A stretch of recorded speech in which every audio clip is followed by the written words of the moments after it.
Hello, good evening everyone. Ang linog sa Davao, taas siya og magnitude, no? 7.4, 7.5. Ang linog sa Bugo, 6.9. Pero ang intensity sa Davao is only 5. Ang intensity sa Bugo is 7.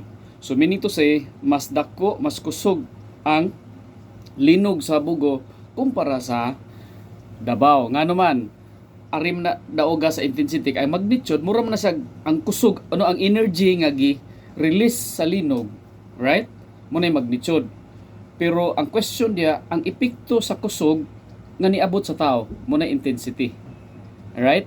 So nganong mas kusog man, nganong mas silid taas man ang Bugo kaysa Davao in terms of intensity tungod kay ang epicenter sa Bugo nasa ilawom 10 kilometers below, while sa Davao 23 kilometers. So magkalayo ang epicenter, magkahinay ang iyang intensity.